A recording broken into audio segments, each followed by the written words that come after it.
নমস্কাৰ স্বাগতম জনাইছোঁ আপোনালোকক আমাৰ চেনেল অসম 24/7ত আৰু ইতিমধ্যে আমি আপোনালোকক দিব বিচাৰিছোঁ এটা অত্যন্ত গুৰুত্বপূৰ্ণ মন্তব্য এয়া আপোনালোকলৈ আগবঢ়ালোঁ ৰবি শৰ্মাৰ মন্তব্য আগতে ডক্টৰ হিতেশ বৰুৱা আৰু মোৰ ষ্টেটমেণ্ট ল'লে প্ৰথম তাৰপিছত এতিয়া জয়ন্ত কাকতিৰ ষ্টেটমেণ্ট লৈ আছে বাকীখিনিও ৰৈ আছে তেওঁলোকক যদি আজি কৰিবলৈ সুবিধা সময় হয় আজিয়ে ল'ব তেওঁলোকৰ ষ্টেটমেণ্ট নহ'লে তেওঁলোকক পাছত এবাৰ মাতিব কিন্তু কমপ্লেইন যিয়ে দিয়ে তেওঁলোকৰ ষ্টেটমেণ্ট লাগে বুলি কৈছে গতিকে আমি আহিছিলোঁ যিটো কামৰ কাৰণে একেলগে আমি ষ্টেটমেণ্ট দি ওলালোঁ যতীন বিশেষ কিবা কামৰ কাৰণে নগাঁও যাবলগীয়া হ'ল গতিকে তেওঁ আজি দিব নোৱাৰিলে ষ্টেটমেণ্টটো গতিকে তেওঁ পিছতকৈ লৈ ল'ব আজি কেনেকুৱা ধৰণৰ কথা বতৰা হৈছে তাত কথা বতৰা মানে আমি কিহৰ ভিত্তিত আমি কমপ্লেইনটো দিছোঁ সেই কথাখিনি আমি সদৰি কৰি ক'লোঁ তেওঁলোকক আৰু তেওঁলোকে লিখিত আকাৰে গ্ৰহণ কৰি বা তাক ডকুমেণ্ট কৰি থ'লে তেতিয়া তেওঁলোকৰ ইনভেষ্টিগেশ্যন প্ৰক্ৰিয়া আৰম্ভ হ'ব আৰু আমি যি ভাবোঁ আমাৰ যি সন্দেহ আছে মনত বা কিহৰ ভিত্তিত আমি সন্দেহ কৰিছোঁ কি তথ্য দেখি আমি আমাৰ ক'বলগীয়াখিনি ক'লোঁ এই গোটেইবোৰ কথা আমি তেওঁলোকক আমাৰ ভাষ্যখিনি তেওঁলোকে ল'লে অভিযোগ কি দিছে আপোনালোকে অভিযোগটো আমি দিছোঁ যে এইটো সাংঘাতিক লেভেলৰ নেগলিজেঞ্চ যিটোৰ কাৰণে আমি তাক অলমষ্ট মানে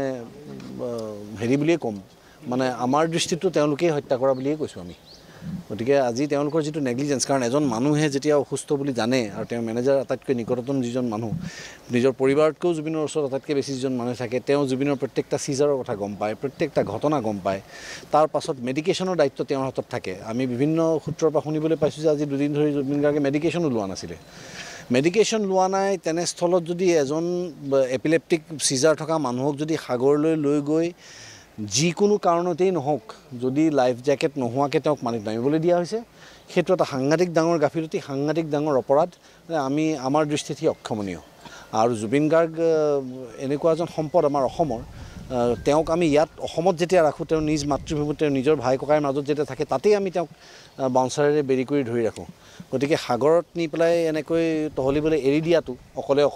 আৰু ইমান ৰিস্ক থকা জেগা এটাত য'ত তেওঁক অলৰেডি ডক্টৰ হিতেশ বৰুৱা আজি যিয়ে ষ্টেটমেণ্ট দি আছে এতিয়া তেখেতেই জুবিন গাৰ্গৰ ট্ৰিটমেণ্ট কৰি থাকে আৰু তেখেতেই কেইবাবাৰো তেওঁলোকক ৰিলিজৰ সময়ত প্ৰত্যেকবাৰে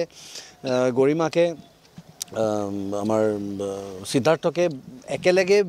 তেওঁলোকে হেৰিটো দিয়ে কনচাল্ট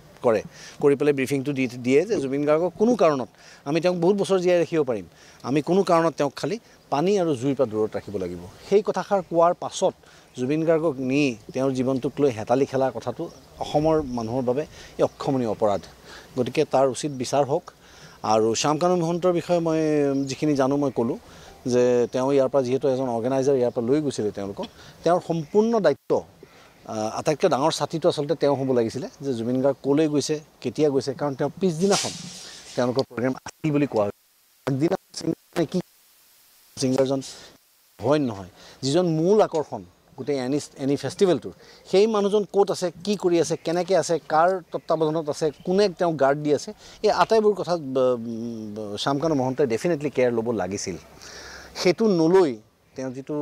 গা এৰা দি চলিলে যে তেওঁ ফাইনেন্সিয়েল মিটিং কৰি থাকিলে ঠিক আছে তেওঁ মিটিং আছে তেওঁ বাৰু এৰি থৈ যাব নোৱাৰে তেওঁ থাকক কিন্তু তেওঁ কোনোবা এজন ৰিপ্ৰেজেণ্টেটিভটো আচলতে জুবিনৰ লগত থাকিব লাগিছিলে তেওঁৰ হৈ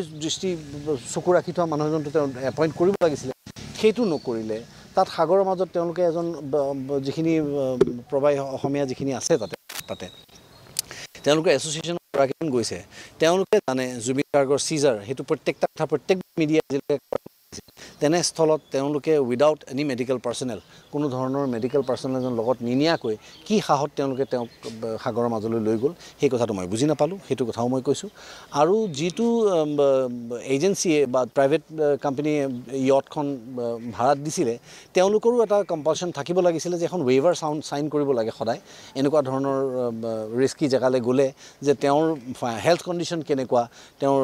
কি কথা শাৰীৰিক কি ধৰণৰ অসুস্থতা তেওঁৰ আছে যাতে তেওঁলোকে প্ৰিকশ্যন ল'ব পাৰে আৰু এনেকুৱা কথা জনা হ'লে মই চিয়'ৰ ছিংগাপুৰ গভৰ্ণমেণ্টৰ নিচিনা ৰেছপনচিবল গভৰ্ণমেণ্টে অন্ততঃ মেডিকেল পাৰ্চন এজন লগত দিলে তে এইবিলাক হ'ল কাৰ কাৰণত হ'ল আমি জানিব লাগিব সেইটোৰ কাৰণে দিছোঁ আৰু শেষৰ যিটো মোৰ অভিযোগ যে আজিৰ তাৰিখত অন্ততঃ জুবিন গাৰ্গ নোহোৱা হ'লে কাৰ লাভ হ'ব সেই কথাখিনি তেওঁলোকক অলপমান মন দিবলৈ দিছোঁ কাৰ